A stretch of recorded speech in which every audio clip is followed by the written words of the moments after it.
রাসূলুল্লাহ সাল্লাল্লাহু আলাইহি ওয়াসাল্লাম যখন মিরাজের রাতে জান্নাত জাহান্নাম ভ্রমণ করতে যায়, আল্লাহ রাসূল দেখে এক শ্রেণীর ব্যক্তিকে জাহান্নামে ডুবানো হচ্ছে, উঠানো হচ্ছে। আল্লাহ রাসূল জিবরিলকে জিজ্ঞাসা করলেন, জিবরাইল মান হাউলায়ে, এরা কারা, এদেরকে কেন এভাবে শাস্তি দেওয়া হচ্ছে? জিবরিল আমিন বলেছিলেন, আল্লাহ রাসূল এরা তারাই যারা আপনার সমাজে আলেম ছিল, হুজুর ছিল, তাদেরকে জাহান্নামে ডুবানো হচ্ছে, উঠানো হচ্ছে। আল্লাহ রাসূল মিরাজ থেকে ফিরে আসলেন, মিম্বারে দাঁড়িয়ে সাহাবায়ে কেরামকে লক্ষ্য করে বলছেন, সাহাবায়ে কেরাম, হুজুরকে যখন কিয়ামতের মাঠে জাহান্নামে নেওয়া হবে, তখন হুজুরের পায়ে শিকল বেঁধে টানতে টানতে জাহান্নামের দিকে নেওয়া হবে। হুজুরের মুখ দিয়ে নাড়ি ফুঁড়িগুলো বেরিয়ে আসবে। তখন হুজুরের এই অন্ধ অনুসারীরা হুজুরকে বলতে থাকবে, হুজুর আনতা তা'মুরুনা বিল মা'রুফ ওয়া তানহাউনা আনিল মুনকার, হুজুর আপনি তো সৎ কাজের আদেশ দিয়েছিলেন, অসৎ কাজের নিষেধ করেছিলেন, আপনার কোন অবস্থা, আপনাকে কেন জাহান্নামে নেওয়া হচ্ছে?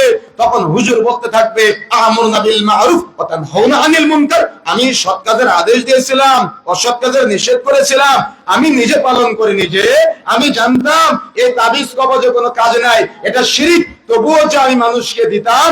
এই জন্য মনে রাখার চেষ্টা করবেন, সে আর একজন হুজুর হোক আর আমি হই না কেন, কখনো কারোর অন্ধ তাকলিদ করবেন না, কখনো কারোর মুকাল্লিদ হবেন না। যদি কথা কোরআন ও হাদিসের সাথে মিলে যায় মানবেন, কোরআন ও হাদিসের সাথে যদি মিলে না যায় তাহলে মানবেন না।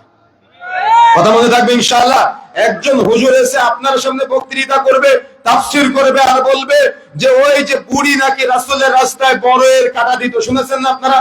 কিন্তু আমরা সরে জমিনে মক্কা মদিনা তায়েফ ভ্রমণ করে দেখলাম, সেখানে যে বুড়ির বড়ের কাটার বর্ণনা দেওয়া হয় সেটা রাসূলের বাসস্থান থেকে প্রায় 90 থেকে 95 কিলোমিটার দূরে। এটা কি কোনো পাগলও বিশ্বাস করে যে একজন বুড়ি 90-95 কিলোমিটার দূর থেকে এসে প্রতিদিন রাসূলের রাস্তায় বড়ের কাটা দিত? কে আপনারা একসময় শুনেছেন সুবহানাল্লাহ আলহামদুলিল্লাহ বলেছেন? তো কথা কি বুঝেন নাই? এরকম জাল তাফসীর, এরকম মিথ্যা তাফসীর সমাজে প্রচলিত আছে, আর এগুলোর মাধ্যমে সমাজের মানুষ বিভ্রান্তির মধ্যে চলে যাচ্ছে। এই জন্য যদি কোনো ইমাম সাহেব তাবিজ বিক্রয় করে, যদি কোনো ইমাম সাহেব তাবিজ দেয়, তাবিজ ঝুলায়, মাদুলি বিক্রয়